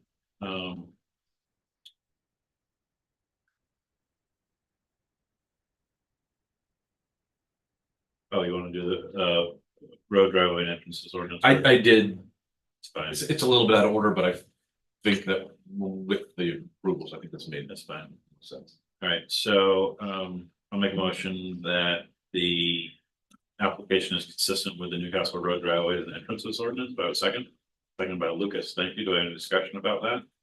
We already discussed it. All good, all in favor? 4-0. I will make a motion that the application is consistent with the requirements of a use permit in the core zoning code. Do I have a second? Seconded by Wanda. Any discussion about that? Seeing none, all in favor? That passes 4-0. I'll make a motion that the application is consistent with both Article 1 and Article 2 of the core zoning code. Specifically the standards set for the SD fabrication zoning district under Article 2 district standards. So second by Lucas. Any discussion? I have something about this. Does anyone else have anything about this? It's a cute little thing. But I don't see anywhere the actual side setbacks. And maybe I'm wrong. It should be on the law. Do I see that? There was one on, Should be on the lot plan, Yeah, on page 3. There are, next to the north there, it says 5'0". Yeah, I see the 20-foot in the front, the 5-foot in the back. And then there's. Is it the 18.4? Is that is that what I'm looking at? Yeah, Yep, that would be, That's the building to the side. yes, And that then- would be, right. That would, if you're looking at the frontage, that would be on the right, Yeah, it's the east, right-hand the side. eastern end. And the other And side. you're right, I don't have, yeah, it wasn't on there. What I said was, if you look at the way this plan is laid out, I said it was at least 70 feet, because that one lot line is 69 feet and 9 inches. And the setback is 4 or 5 feet. it's 90'2" going from the back of the building. Where To the that- lot line. to the lot line along the cemetery, Yeah, that's 90'2". okay. And then. Is that it? Yep, that's the only other. That's the only other one. I figured with the setback being 4 feet on that side and the building being lower than Beyond it. 7, it's like, it's more than 10 times farther away. It's So- just, It's as simple as he has it in CAD right here, Yeah. so we can send a PDF of that to you. okay, With I just, just for completeness. Oh, yeah, no, totally. That's, my point was just, I'm saying once I got past 70, I figured that was Good enough. could be confident that that standard Yeah, I don't disagree. It's, again, I'm thinking from an enforcement perspective, just in case you go out there and you decide, you know what, I'm gonna add another 5 feet to that side of that building. Yeah, yeah. Well, we didn't really discuss that. That wasn't what was permitted. So if you just throw that dimension on there, then we're good to go. Other than that, I'm good. Does anybody else have anything else under Articles 1 and 2? All right, seeing none, all in favor? That passes 4 to nothing. I'll make a motion that the application is consistent with Article 3 of the Core Zoning Code. Do I have a second? Kevin this time. Any discussion about Article 3? Seeing none, all in favor? That passes 4 to nothing. I will also make a motion that the application is consistent with Article 4 of the Core Zoning Code. Do I have a second? Kevin again. Any discussion? Seeing none, all in favor? That passes 4 to nothing. This is really boring. I mean, this is what. This is what he said we had to do, and I hate it. Extremely exciting. to I me. just hate it. I'm not the he that said we had. I know. I'm looking at you and I know. This is not. I'm We- feeling we- wrapped We towards know who the he is. the attorney here. Okay, I'll make a motion that the application is consistent with Article 5 of the Core Zoning Code. Do I have a second? Wanda, do I have any discussion about Article 5? Seeing none, all in favor? That passes 4 to nothing. I'll make a motion that the application is consistent with Article 6 of the Core Zoning Code. Do I have a second? Lucas this time. Any discussion about Article 6? Seeing none, all in favor? That passes 4 to nothing. I will also make a motion that the application is consistent with Article 7 of the Core Zoning Code, and specifically that the application is consistent with the standards of the Core Zoning Code. The application is consistent with the adopted comprehensive plan of the town of Newcastle. The application is consistent with any and all prior approvals for the subject property. The application is consistent with any additional type of development review required by this code, including review by for a use permit and under the Newcastle Road Driveway and Entrances Ordinance, and that the application is consistent with any other considerations indicated elsewhere in the Core Zoning Code for the required small project plan approval. Do I have a second? Wanda, thank you. Any discussion about that? Seeing none, all in favor? That passes 4 to nothing. So, the way that I understand this is that you have essentially concluded that the application meets all the standards and is approvable. You have, but the only thing that's left is you haven't approved it, and that's what this decision of the planning board is. Correct. And So there's one more. yeah, I'll read that. I guess I'll read that out. So based on the conclusions of the law above regarding the application submitted by Clinton Chase, received by the town office on September 9th, 2024, and updated through October 17th, 2024, for a part of the parcel of land identified on the tax maps of Newcastle as map 12, lot 4, 15 Hall Street, including staff review comments and related material contained in the record of the planning board of the town of Newcastle at a regular meeting held on October 17th, 2024, voted To be determined. to be determined to approve with conditions this application for a small project plan and a use permit. So what I'm going to do is I'm going to move that. I'm going to ask for a second, and then we'll discuss conditions of approval as part of the discussion, and then we'll vote. Does that work? So do I have a second? Thank you, Lucas. All right, so just to recap what we have for conditions, because we went through that, I know you were taking notes. Can you just get buzzed down? So there's several that are just boilerplate that I put on. Yeah, the standard one. If you don't, but we don't need to go through them. No. I'm sure you've seen before. The one is, you may want to tweak the wording on this. The industrial general use approved to occur on the intended new lot may not adversely affect the use and quiet enjoyment of abutting properties as a result of noise, vibrations, fumes, odor, dust, glare, or other cause. The way that I see that is if they were to cross a line there that violates that, then the approval would be pulled back. Don't love that. I kind of want them to be able to meet their conditions before they start building, but So what are you suggesting? that I don't know. I mean, we can leave that, or if there's some way that they can mitigate that. Like prove that they will not. How do you do that? That's right. That's why it's Especially when like there's here. no abutting neighbors, Yeah, residential neighbors. and it's not built though. It's not really. Right. So, that was. Can you just read it again one more time? Sure. Says the condition is that the industrial general use. Approved to occur on the intended new lot may not adversely affect the use and quiet enjoyment of abutting property. As a result of noise, vibrations, fumes, odor, dust, glare, or other cause. Why couldn't you just say they will comply, they have said that they will comply with the nuisance. That's what I was gonna say. I was gonna say Something just simple strike and- that. Agreed. I don't even think we need it because as a condition of approval, we've already said 2 or 3 times that it meets all the Yeah. conditions of the code, so That's, I think we're And covered. that's as a nuisance. It is. yeah, To me. that's, okay, that's fine. Let me just go back and see. Limit business hours, I mean, that's what we were talking about. Have notes on here, they mentioned, you know, 8 to 5, but I didn't. It's not, I don't necessarily know if that's necessary, but.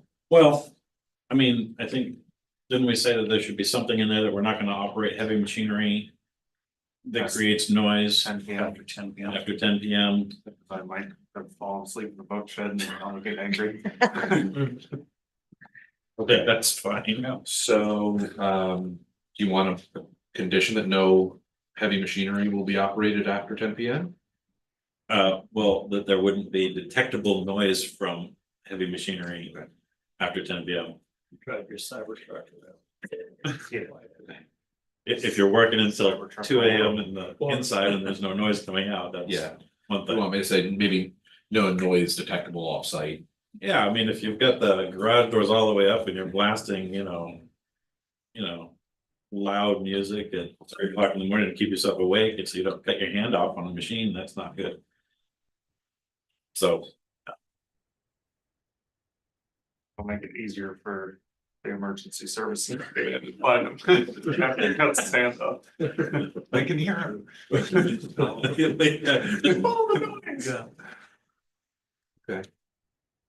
I said no noise. That is detectable off-site shall be generated after 10 p.m. yeah, no worries.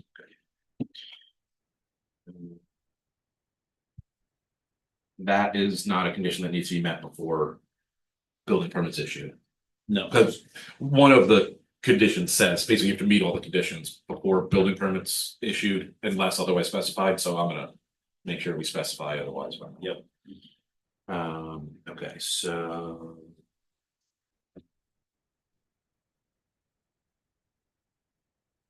because we've made a couple of tweaks to, images, documents. Maybe just a condition that, Updated documents. the approval is contingent on updated documents to be received and reviewed by the town planner for. Make sure you haven't changed anything else, or you know what I mean, Yeah, just so that we have a full and complete set.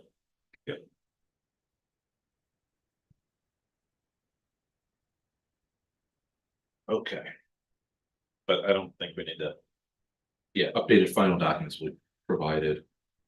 To the town prior to the issuance of a building permit. yeah, I don't think we have to make a conditional approval. And, Oh, God. yeah, Anything else? that's it. What about the windows on the back and side? I didn't think it's not really a condition, I don't think. I don't think it's a I think it's- condition. Okay, I mean, I I think we just- discussed it. no, I'm okay with that. I just, don't want the code enforcement officer going down and shut down his job because. Yep. He didn't. Yes, sir. Yeah. Well, No, the way, So can that be included in the updated drawings? we voted to approve it. Article 5 is Okay. the one, so you're good. yeah, I guess the way that I was thinking about it was, the board was gonna find that they meet the purpose and the intent of the windows and, doors standards. Even though that the rear and that side don't have on 20% windows. That's what you're gonna include. That's basically what I was gonna say is the board's finding. I'm gonna find words. You'll put it in the Article 5 Yes, finding of up- facts. Yeah, up there. Okay, So that's why I didn't say would be a condition, because it'll just be like, this is what fine. I found. Yeah, that's. Yeah. The last one was the emergency vehicle access shall be. That Right. turnaround shall be maintained, Maintain. yeah. So, does that needs to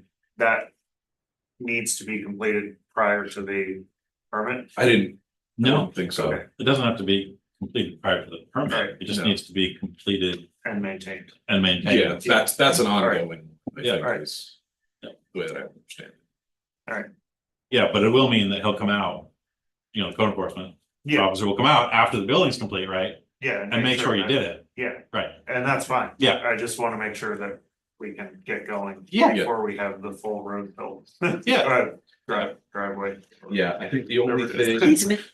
Yes, the only thing that is really needed. As far as the conditional approval is just the final documents, you'll submit those and then.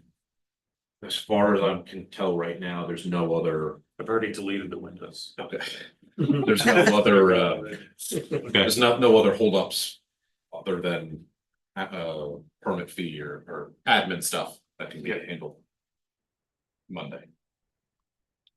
Cause all this is, we can do that without you. We can just go to the town.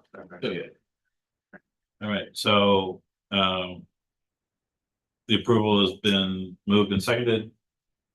Any further discussion? All in favor of approving the application? And that passes 4-0. Awesome, thank you guys. Thank you very much. So much. Really appreciate you sitting through this one. yeah, we're gonna see if we can. Thank you. We gotta streamline a little bit, but, Appreciate the windows leniency there. That was keeping me up. I mean, I love natural light, but yeah, it's also, good. But if it doesn't make sense. I know, right. Yeah, Like I said, we got some work to do on that. All right, so it is just about 8:30. We need to end our meeting, but we have a couple more things to do. So thank you very much. We're all set. You can stay for a minute. The last thing we have is two things. Are there any public comments? Seeing none? Meeting any further? Do we have anything for the planners report? Yeah, actually, I spoke with the main Department of Housing, Hillary and Ben. Yep. They have been going through all the LD 2003 changes, and they found one thing that we might get tripped up on, which is it is possible that someone could come in and request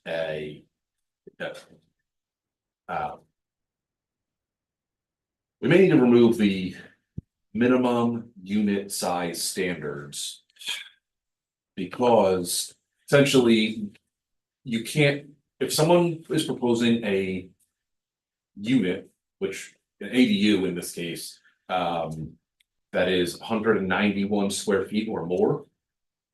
You could put an upper limit on it, but if it's 191 square feet, or you can't put a lower limit. Anyway, so they came in. And they had let's say they had a 700 square foot house. Mhm. We have a minimum unit size of 400 square feet. Mhm. They would say, oh, can I do a second unit in there? And we would say, no, you can't, because both units wouldn't be 400 square feet. And they have to be allowed. I have to be able to do that second unit. As an ADU, we don't have ADUs, so that there are ways we can get around it, that we can kind of adjust it and we can keep some. One thing I was thinking is make that minimum unit size only apply to buildings that have like more than 4 units. That way. More than 3. Oh, sure. Yeah, More more than than 3 would make sense. basically above a certain size, so that way, people can build small units, but once you get to, I think my guess is people are concerned that you're gonna end up with. A 20-unit building that's all 200 square foot or 150 square foot units, not that people are gonna have 3 kind of micro units in a house. I'm not sure that that's what the concern would be, so Okay. think about that. I'd like to get that fixed, but it's a pretty minor thing. But I just had that conversation with them today. They did say, they're like, they didn't have any kind of advice on how to fix it. Because, we don't do form-based code. Because you're the only town that we know that's really gone. for it. I said, okay. They're I like, was gonna ask why they're picking on us. No, they said- They got 399 other municipalities they can focus on. Yeah, and no, then they weren't like, you have to change it, they were just like, this is an issue, if I wanna fix it, if I wanna address it. They're just looking at towns that got money to. Fix the code Yeah. based on the state, Yeah, so. okay. So there, that's that. I Okay. just wanted to let you know that, I'm gonna work on it, next planning board meeting, expect. At least hopefully some conversation about it, maybe a proposal of how they fix it. Okay. So. Great. Any upcoming meetings? Yes, we have a public hearing. Yes, we do. I just scheduled it. We have a public hearing on the shoreline zoning amendments, which is just to kick the tree harvesting. Administration of tree harvesting standards in shoreline zoning to the state. I will say I just confirmed with the state, we already are operating as an option one. Town, which is the state administers our shoreline zoning timber harvesting. But we should just, for administrative purposes, update our code so that it's rock solid and consistent. Good. So that is at the next meeting, November. Okay.